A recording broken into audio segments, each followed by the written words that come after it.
Hello दोस्तों, क्या आपने कभी किसी ऐसी जगह के बारे में सुना है जहां सूरज ढलते ही इंसान की परछाई भी सांस छोड़ देती है। आज मैं आपको एक ऐसी जगह की स्टोरी सुनाने वाला हूं जो तुम्हें अंदर तक डरा के रख देगा, और वो जगह है राजस्थान।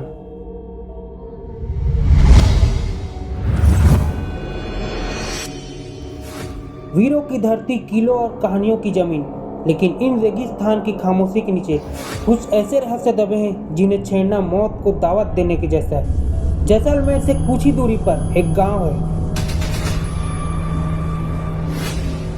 कुलधारा। मुझे यकीन है आपने इस गांव के बारे में कहीं ना कहीं जरूर सुना होगा, जहां करीब 200 साल पहले एक ही रात में 1500 लोग बिना बताए गायब हो गए थे। वे कहाँ गए ये कोई नहीं जानता, लेकिन जाते जाते वे छोड़ गए एक ऐसा श्राप जो आज भी जिंदा है। आज की स्टोरी है उन 4 दोस्तों की जिन्होंने मौत से भी भयानक डर का सामना किया। समीर, नेहा, रोहन और कबीर, ये चारों खुद को असाधारण घटनाओं के खोजकर्ता मानते थे।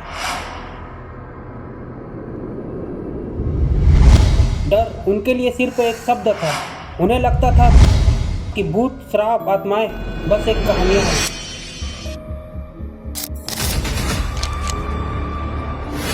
और फिर उन्होंने एक दिन फैसला किया, सिर्फ एक रात राजस्थान के उस गांव में बिताने का जिसका नाम सुनते ही लोग आज भी आवाज धीमी कर देते हैं। कुलधारा। उन्हें लगता था ये सब बस एक अफवाहें हैं, लेकिन उन्हें जरा भी एहसास न था कि वो कितने ज्यादा गलत थे। तो प्लान के मुताबिक वो चारों अपना सामान पैक करके उस गांव की तरफ निकल पड़ते हैं। जाते जाते समय बीत रहा था और सूरज ढल रहा था। आसमान लाल और काले रंग में बढ़ चुका था, जैसे दिन और रात के बीच कोई अदृश्य जंग चल रही हो। जब उनकी जीप कच्चे रास्ते से होते हुए गांव की ओर बढ़ रही थी, तो चारों तरफ एक अजीब सी बेचैनी फैलने लगी। जीप के अंदर समीर के हाथ में ईएमएफ मीटर था। ये वही डिवाइस है जिससे निगेटिव एनर्जी मापी जाती है, जिसकी सुई हल्की हल्की हिल रही थी। नेहा कैमरा लेकर सामने की सीट पर बैठी थी। वो हर टूटे पेड़ और वीरान घरों को रिकॉर्ड कर रही थी, लेकिन उसके चेहरे में अब अजीब सी बेचैनी फैल रही थी। पीछे की सीट पर रोहन और समीर, जो बहुत समय से मजाक कर रहे थे, लेकिन उनकी हंसी अब धीरे धीरे खोखली लग रही थी। जैसे तैसे करके उनका सफ़र खत्म होता है और वो उस गांव के पास पहुंचते हैं। गांव के बाहर एक टूटी हुई मील को पार करते ही जीप अपने आप धीमी हो गई और सामने उन्हें सड़क किनारे एक बूढ़ा आदमी दिखाई दिया। फटे हुए कपड़े, झुकी हुई कमर और आंखें इतनी गहरी कि उनमें अंधेरा तैर रहा था। जीप रुकी। बूढ़े ने धीरे से सिर उठाया और भारी कांपती आवाज में बोला, सूरज डूबने से पहले लौट जाओ बेटो। इस गांव में रात किसी की नहीं होती।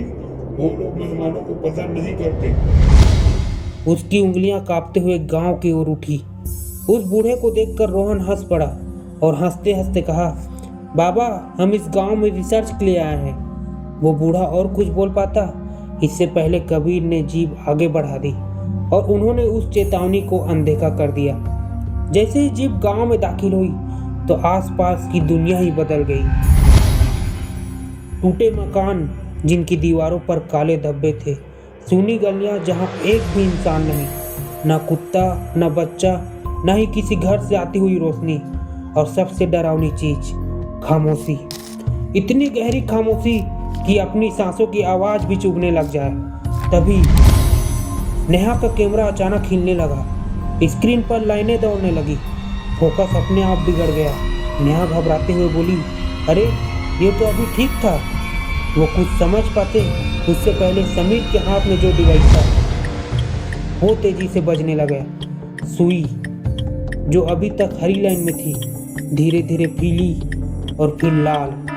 समीर ने कांपते हुए कहा, ये तो खतरे की सीमा में पहुंच गया है। ठीक उसी समय जीप के चारों दरवाजे अपने आप लॉक हो गए और वो सब बहुत ज़्यादा घबरा गए। और फिर उनकी नज़र एक वीरान घर पर पड़ी, जिसकी छत पर कुछ था जो उन्हें बहुत समय से घूरे जा रहा था। थोड़ी देर बाद उस घर की छत में जो भी था वो कहीं गायब हो गया था और अचानक गाड़ी का दरवाज़ा खुला। कबीर गाड़ी से बाहर उतरा और हिम्मत करके सबसे पहले उस घर के भीतर गया। वो घर जिसकी दीवारें काली पड़ चुकी थी और छत से मिट्टी लगातार झड़ रही थी। जैसे ही उसने एक कदम आगे बढ़ाया, हवा अचानक ठंडी हो गई, बर्फ जैसी ठंडी। उसकी सांसें भाप बनकर बाहर आने लगी। कबीर ने पीछे मुड़कर देखा, बाकी सब बाहर ही थे। और तभी चूड़ियों की हल्की खनकने की आवाज़ और फिर अचानक से बच्चे की रोने की आवाज़ आने लगती है। कबीर का दिल जोर से धड़क उठा। उसने कांपते हुए हाथों से अपनी टार्च घुमाई। वहाँ कोई नहीं था, लेकिन दीवार के पास मिट्टी से बना हुआ एक छोटा सा खिलौना पड़ा था। वो खिलौना एकदम नया लग रहा था, जैसे किसी ने अभी अभी उसे वहाँ रख के गया हो। कबीर ने डरते डरते जैसे ही उस खिलौने को छुआ, चारों तरफ से किसी के फुसफुसाने की आवाज़ आई और उस आवाज़ में एक ही शब्द है जो उसे समझ आ रहा था, और वो था कि वो जाग गई है। कबीर ने घबराकर हाथ पीछे खींचा और फिर से वही आवाज़ आई, लेकिन इस बार उसके कान के बिल्कुल पास, और उसने कहा, अब बहुत देर हो चुकी है। कबीर बहुत ज़्यादा घबरा गया और डर के मारे उस घर से बाहर की तरफ भागा। वो अब समझ गया था कि ये कोई मजाक नहीं है, और जैसे ही वो उस घर से बाहर आया तो उसने देखा नेहा और समीर रोहन को ढूंढ रहे थे। रोहन, जो अब तक उसकी नज़रों के सामने था, वो कहीं गायब हो चुका था। अब तीनों उसे मिलकर ढूंढने लगे और उसे ढूंढते ढूंढते गांव के बीच तक पहुंचे। और तभी सामने उन्हें एक कुआं दिखाई दिया। कुएं के पास कोई खड़ा था, पीठ उनकी तरफ और एकदम स्थिर, और वो कोई और नहीं, रोहन ही था। इन्होंने उसे आवाज़ लगाई, लेकिन वो कोई हलचल नहीं कर रहा था। इन्होंने फिर से आवाज़ लगाई, लेकिन इस बार जैसे ही वो मुड़ा तो उसे देखकर इनकी रूह तक कांप गई, क्योंकि रोहन की आंखें नहीं थी। उसकी आंखों की जगह सिर्फ काले गड्ढे थे जिनमें कुछ हिल रहा था। ये पहली बार था कि उन्होंने इतना भयानक नज़ारे को अपनी आंखों से देखा था। रोहन ने धीरे से पीछे इशारा किया और तभी चारों तरफ अंधेरे से परछाइयाँ निकलने लगी, सैकड़ों नहीं हजारों की संख्या में, जिनकी आंखें तो थी लेकिन चेहरा नहीं था। और हैरानी की बात ये थी कि ये वही 1500 लोग थे जो कभी इस गांव में रहा करते थे, और अब वो धीरे धीरे करके उनकी तरफ बढ़े जा रहे थे। इसी तरह तीनों ने वहाँ से भागने का फैसला किया। तीनों पीछे मुड़े और गाड़ी की तरफ भागने लगे। पीछे मुड़कर रोहन को देखने की हिम्मत किसी में नहीं थी। पूरा गांव जैसे जाग चुका था। हर घर की खिड़कियों से अंधेरा उन्हें घूर रहा था। जैसे तैसे करके वो गाड़ी तक पहुंचे। कबीर ने जीप स्टार्ट करने की कोशिश की। उस समय उसका हाथ बहुत ज़्यादा कांप रहा था, लेकिन गाड़ी स्टार्ट ही नहीं हो पा रही।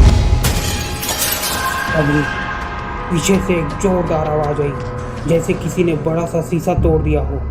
नेहा डर के मारे चिल्ला रही थी। फिर अचानक से गाड़ी स्टार्ट हो गई। कबीर ने तुरंत जीप आगे भगाई, लेकिन गांव उन्हें जाने नहीं देना चाहता था। चारों तरफ खौफनाक आवाज़ें आ रही थी, और आखिरकार कैसे भी करके वो उस गांव से बाहर निकले। लेकिन कबीर ने रोहन के लिए गाड़ी नहीं रोकी। उसने कई किलोमीटर तक गाड़ी भगाई। फिर आखिर में उनकी गाड़ी का डीजल खत्म हो गया और वो गाड़ी रुक गई। अब आवाज़ें आना बंद हो गया था। उन्हें लगा अब सब कुछ शांत है। नेहा ने कैमरा खोला और सोचा सब खत्म हो गया है, लेकिन जब वीडियो रिवाइंड हुआ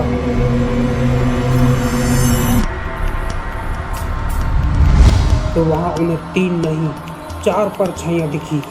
उनके पीछे पीछे कोई था, जिसका चेहरा धुंधला, आंखें बिल्कुल खाली, और उसका हाथ धीरे से समीर के कंधे पर रखा हुआ था।